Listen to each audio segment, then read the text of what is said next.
Baik, assalamualaikum warahmatullahi wabarakatuh. Alhamdulillahirabbil alamin. Wa bihi nasta'inu ala umuri dunya waddin.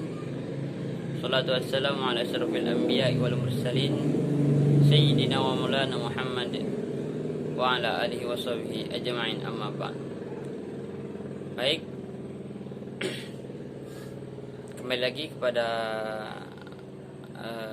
saya sendiri.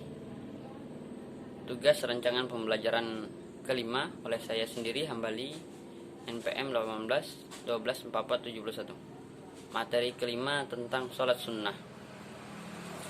Langsung saja kita masuk ke materi pembahasan. Yang pertama, sholat sunnah rawatib adalah sholat sunnah yang dikerjakan mengiringi sholat fardu 5 waktu, baik dilakukan sebelum atau qobliyah maupun sesudahnya ba'diyah. Jadi sholat sunnah rawatib ini untuk mengiringi sholat fardu, baik dikerjakan sebelum atau sering kita sebut dengan qobliyah, atau sesudah sholat fardu atau yang kita sebut dengan ba'diyah. Adapun waktunya adalah 2 rakaat sebelum sholat zuhur. Jadi sebelum kita memulai sholat zuhur, kita sholat dulu sholat sunnah rawatib qobliyah zuhur, dan sesudah sholat zuhur. Dan setelah kita selesai melakukan sholat zuhur berjamaah, kita sholat sunnah rawatib. Jadi sebelum zuhur, sesudah zuhur. 2 rakaat sesudah sholat maghrib, 2 rakaat sesudah sholat isya, dan 2 rakaat sebelum sholat subuh. Yang kedua adalah sholat sunnah malam. Sholat sunnah malam adalah sholat sunnah yang dikerjakan pada malam hari, sesudah sholat isya sampai sebelum fajar. Sholat sunnah malam ini dikenal juga dengan sholat sunnatul lail. Waktu yang paling utama untuk mengerjakan sholat ini adalah sepertiga malam terakhir. Adapun keutamaan dari sholat sunnah malam ini adalah yang pertama, diberikan kedudukan yang mulia. Yang kedua, menenteramkan jiwa. Jadi kalau kita mengerjakan sholat sunnah malam itu, kita diberikan oleh Allah kedudukan yang mulia. Itu yang pertama. Yang kedua adalah menenteramkan jiwa. Jadi salah satu obatnya penenang jiwa adalah sholat sunnah malam, karena bisa menenteramkan hati, menenteramkan jiwa. Yang ketiga adalah doanya terkabul. Kenapa bisa sampai doanya terkabul? Karena di sepertiga malam itu adalah waktu yang krusial untuk memanjatkan doa kita kepada Allah Subhanahu wa taala. Persenan untuk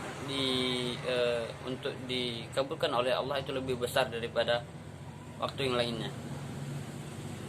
Yang keempat itu adalah diberikan pahala. Itu jelas diberikan pahala oleh Allah Subhanahu wa taala karena kita mengerjakan salat sunnah malam. Yang kelima adalah dimasukkan ke dalam surganya Allah. Baik, selanjutnya yang ketiga adalah sholat tahajud. Sholat tahajud adalah sholat sunnah pada malam hari, sama halnya dengan sholatul lail. Akan tetapi persyaratan sholat ini adalah sesudah bangun tidur. Apabila belum tidur, belum jatuh sholat tahajud. Jadi setelah kita tidur, walaupun itu 1 menit 2 menit setelah sholat isya kita tidur sebentar, jadi kalau sudah kita bangun itu sudah masuk waktunya sholat tahajud, karena persyaratannya itu adalah tidur.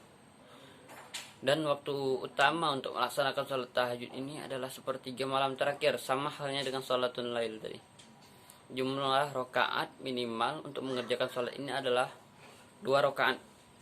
Jadi minimal kita mengerjakan sholat tahajud ini adalah 2 rakaat, dan maksimalnya adalah sebanyak-banyaknya sesuai dengan kemampuan kita. Jadi apabila kita ingin mengerjakan sebanyak-banyaknya boleh, tetapi sesuai dengan kemampuan kita. Apabila kita tidak sanggup, ya jangan dipaksakan gitu.